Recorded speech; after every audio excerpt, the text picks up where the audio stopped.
Hey guys, good afternoon. This is Coach Bill with Fat Loss Made Easy. Hope you guys are having a great, what is today? Today's Tuesday. Hey guys, I wanted to get on here and give you a tip on how you should properly break your fast. Now, um, you guys, intermittent fasting has really taken off in the last few years. The reasoning for that is because of all the science backing it on how it's able to help so many people, not only just to lose weight or that body fat, but also to reverse type 2 diabetes and fatty liver. More and more doctors are now realizing that the type 2 diabetic medications aren't going to ever reverse type 2 diabetes, and have realized and have researched it themselves on their own science sites, showing how intermittent fasting also is actually going to reverse it naturally. Now, another type of eating program or diet, if you want to call it, is high good dietary fat, low carb meal plans.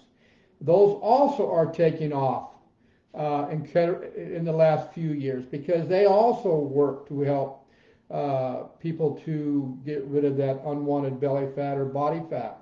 It also helps people to help reverse type 2 diabetes. Now, guys, both of these programs actually have been around for thousands and thousands of years. And so, but what's happening is more and more health professionals are using them because it's a natural way for the body to be able to get rid of that excess body fat and to help reverse type 2 diabetes.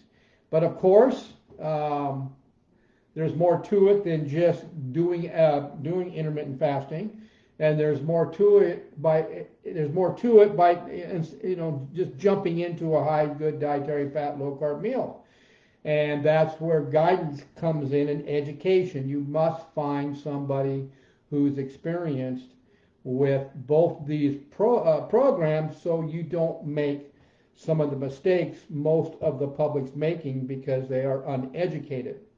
Emily and I are actually going to be launching, hopefully this week, our online personal coaching training website that actually teaches both these programs.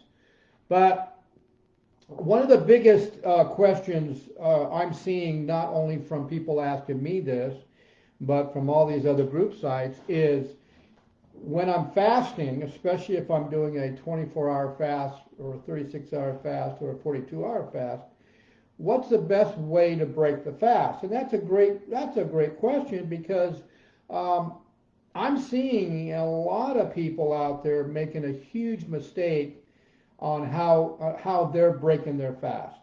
And guys, when you're fasting, that is an environment where you're actually using your own stored body fat as its primary fuel source to operate throughout the day. That's why it's so successful when people are incorporating intermittent fasting with a high good dietary fat low carb meal. Because what you're doing here is you're using fat as fuel. And most of you that are trying to lose that belly fat or body fat, you guys there's plenty of food sitting in your own stored body fat. The problem is that you guys have been eating multiple carbs throughout the day and not even dipping into those body fat. Now, you guys know that I talk a lot about hormones. Hormones operate the body. Well, hormones also causes you to gain weight, causes fat storage. Hormones also can help you burn fat. You just have to know how to activate or deactivate the good and the bad ones. And so that's exactly what we teach our clients. But the biggest thing that I'm seeing right now is people who are fasting longer than 24 hours. They're breaking their fast wrong, and they're not actually utilizing fasting to actually burn fat after they're done fasting. Yes, you can actually keep burning fat even after you've eaten if you pick the right foods to initially break your fast with, especially the longer fast. There is a hormone that is activated when you're fasting that's actually helping you to burn more fat. And then once you've finished your fasting time and it's time to eat, if you properly break your fast with a certain type of food, then you're actually going to, that hormone is going to stay activated even though you broke your fast. So any guys, you know that those of you that follow me, I talk a lot about ketosis. I talk a lot about certain foods are going to kick you right out of fat burning for several hours. I mean, even up to 36 hours. And so the object for us and for our clients and what we're trying to help our clients is we're trying to keep them in fat burning 24/7, and which can be done with the proper meal plan and, of course, incorporating intermittent fasting. But the key factor is to even escalate fat burning even more with when you break your fast is the type of foods you break your fast with, because there's certain foods out there that are going to actually kick you out of fat burning, and there's certain foods out there that'll actually cause you to gain fat after you've done your intermittent fasting. So you've pretty much wiped out everything you did with your fasting because you weren't educated enough to understand which foods you need to break your fast with. And so what I've done is I've actually did a blog post on the proper way to break a fast. And this blog post, I just posted it in my Fat Loss Made Easy Facebook group page, so you can go there and join it. And it'll be in the download. And what I've done is this blog post is actually more specific on how to properly break your fast and which hormone is activated or is elevated even after you've eaten food, and which all foods, guys, like I've said in the past, will cause an insulin spike, but certain foods are going to cause a very little insulin spike. For example, in one of my training books that my clients get on our online personal coaching, it explains that ultra processed starchy foods spike your insulin very, very high, and it will stay up there for 36 to 48 hours. Now, protein spikes your insulin very low. Good dietary fats like avocados, nuts, olive oil, MCT oil, things like that, olives, things like that, balsamic vinegars, or Italian dressings, they will spike your insulin very, very, very low, and sometimes you can't even read it. And so the object is to, when you're breaking your fast, wouldn't you think the best way to break your fast is with some type of food that's only going to elevate your insulin just a little? I gave you the answer. So what you need to do is you need to break your fast with some kind of a good source of protein about 30 minutes before you have your main fat-burning, low-carb meal.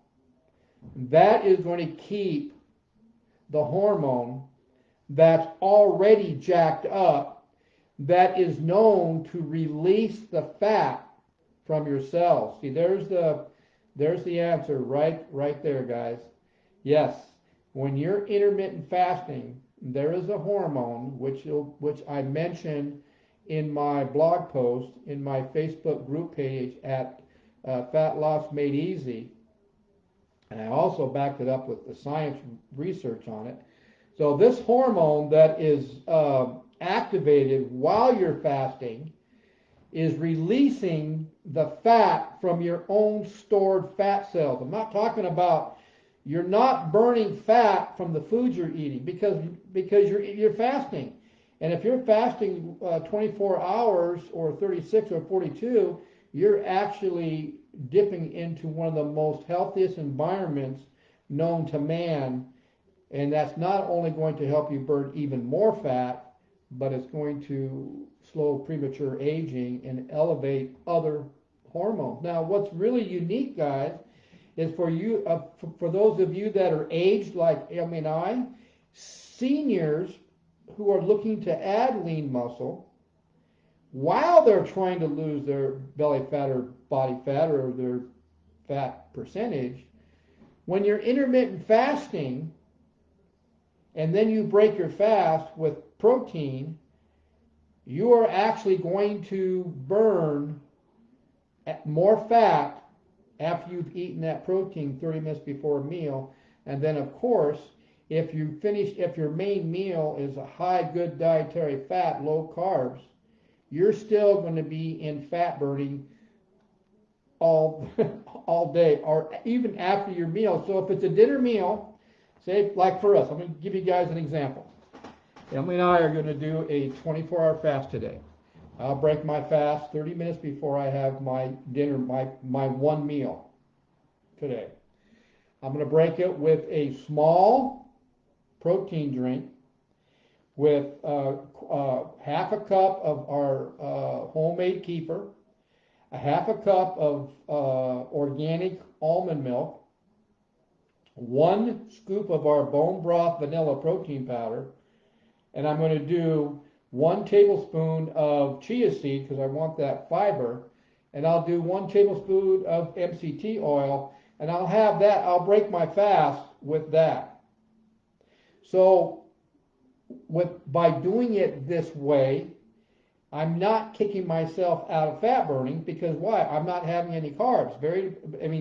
Might be a little carbs in the almond milk, but not enough to affect my fat burning. So that hormone that I'm talking about that is designed to release fat from your own stored fat is still activated even after I have a meal, and that small protein drink is going to have a little insulin spike, but I need that because we are concerned about adding more lean muscle even at our age. And you have to have a small insulin spike to be able to get the building blocks, the muscle building blocks in protein into our cells. You have to have that insulin. That's what insulin is designed for. And the other thing is seniors need more protein than our younger counterparts because we don't metabolize protein as well. And if you think that too much protein, that you're going to have too much protein, it's going to it's going to affect your kidneys. As long as you have a healthy kidney, that most likely will never happen because you would have to eat so much protein at one sitting to cause an issue. You won't be able to do that. You can't eat that much protein. So, and plus, if you're intermittent fasting or doing prolonged fasting, your stomach is a lot smaller, so it's kind of hard to get enough protein in. But you have to do that in order to get lean muscle. And so then what I'm going to do is I'm having a meal around 5:30, and it'll be a higher calorie meal, and I'll probably have only about 10 grams of carbs that meal because on my fasting days I keep my carbs very, very, very low. I keep it below 10 most of the time on my fasting days because I want to keep my muscle building hormones spiked even while I'm sleeping at night, and I also want to keep that hormone that's designed to release the fat out of my fat cells. I want to keep that up there while I'm sleeping also, so I'm burning fat all night long. Tomorrow is my feasting day or my refeed day or my high calorie days. And so I'll incorporate more calories in, more protein in tomorrow, and I'll also do some carbs too. Could be do some veggies, and if I feel like it, I'll have a yam because that's my non-fasting day. We do alternate day fasting. Okay, guys? So, guys, like I said, if you really want to escalate your fat burning and actually keep adding lean muscle, make sure you're doing enough protein, but you got to break your fast properly. And in that blog post, I explained the science behind your digestive system and why it's so critical to break your fast properly, especially after doing a 36-hour fast or a 42-hour fast or a 48-hour fast. You have to, your gut is not ready for you to have a huge amount of food right after you've done those fasting, because you are going to create issues, and you're going to throw yourself right out of fat burning. Okay, so I hope you saw some value in this. Like I said, be looking for our online personal coaching website. Hopefully we're going to launch that this week. But for those of you that, I have 4 programs that are in that, or 4 courses that will most likely meet everybody's budget, and it focuses on weight loss. It focuses, I've got a program that's nutritional program.